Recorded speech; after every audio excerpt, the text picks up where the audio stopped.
ఆ ప్రభుత్వ యంత్రాంగం కానీ పెద్దలు కానీ మరొకరు కానీ రంగా గారిని ఎంత హింసించారో జర్నలిస్టులు అందరికీ తెలుసు. ఆయన ఇంట్లోంచి బయటికి కారులో వెళ్తుంటే ఎమ్మటే కారు ఆపటం, కారులో చిన్న కర్ర ముక్క దొరికినా కానీ ఎమ్మటే పోలీస్ స్టేషన్ తీసుకెళ్ళటం, వెంటనే సబ్ జైలుకు తీసుకెళ్ళటం, ఇలా ఎలా ఎలా మొత్తం అతను ఇక నేను ఎందుకు బతుకున్నాను రా ఆత్మహత్య చేసుకోవాలి అన్నంతగా హింసించారు.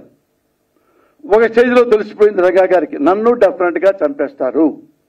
ఆయన రెస్పెక్ట్గా ఎన్టీ రామారావు గారికి లెటర్ రాశాడు. ముఖ్యమంత్రి రామారావు గారు, ముఖ్యమంత్రి గారు నాకు ప్రాణ భయం ఉంది, నన్ను చంపడానికి ప్రయత్నిస్తున్నారు, అది మీకు తెలుసు, నాకు రక్షణ కల్పించండి, నాకు సెక్యూరిటీ ఇవ్వండి.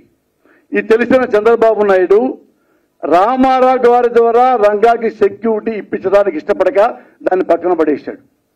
కొన్నాళ్ళు చూశాడు, మళ్ళీ లెటర్ రాశాడు హోమ్ మినిస్టర్కి, ఎవరు కోడెల శివప్రసాద్ గారికి.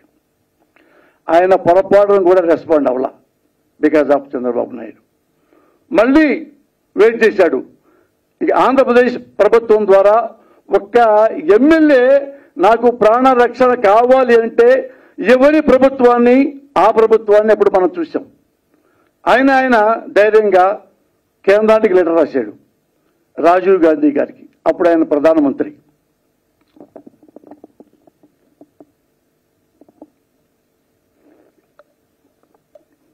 ఆయన ప్రధాని రాజీవ్ గాంధీ గారు పాప జెంట్లమన్ వెంటనే స్పందించాడు. అప్పుడు కేంద్ర మంత్రి శివశంకర్ గారు ఆయన వెంటనే విజయవాడ పిలిపించాడు. ఎందుకు ఏమైంది మన ఎమ్మెల్యేకి, ఆ రంగా గారికి వెంటనే వెళ్ళండి, అన్ని చూడండి అంటే ఆయన ఢిల్లీ నుంచి శివశంకర్ గారు విజయవాడ వచ్చారు. రంగా గారిని కలిశారు, భరోసా ఇచ్చారు, మేమున్నాం, పార్టీ ఉంది, ప్రభుత్వం ఉంది, కేంద్రం ఉంది, నేను చూస్తా 24 గంటల్లో అని 24 గంటల్లో వెళ్లే పరిస్థితులు ఉంటే ఇది తెలిసిన చంద్రబాబు ఇంటెలిజెన్స్ ద్వారా వీడు బతుకుంటే మనకి రాజకీయ భవిష్యత్తు లేదు, అదే రోజు రోడ్డు మీద నరికి చంపించాడు చంద్రబాబు నాయుడు రంగా గారిని. ఆ రోజుల్లో కాపుల్లో ఏ ఒక్క మనిషి కూడా కన్నీళ్లు పెట్టని వాళ్ళు లేడు, ప్రజల్లో ఏ ఒక్కరు కూడా అన్నం ముట్టిన వాళ్ళు లేరు.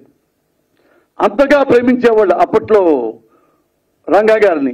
ఎలా చంపారంటే అల్లూరి సీతారామరాజును ఎలా పిరికి పొందల్లా చంపారో అలా చంపారు. అది 87, 88 నేపథ్యం. ఇప్పుడు ఈ కాపు సోదరులు అనుకునే వాళ్ళంటే ఇప్పుడు కూడా మా రంగన్న ఉంటే ఇప్పుడు 100% ముఖ్యమంత్రి అయ్యేవాడు అని అనుకుంటున్న తరుణంలో ఓ తెరపైకి పవన్ కళ్యాణ్ వచ్చాడు.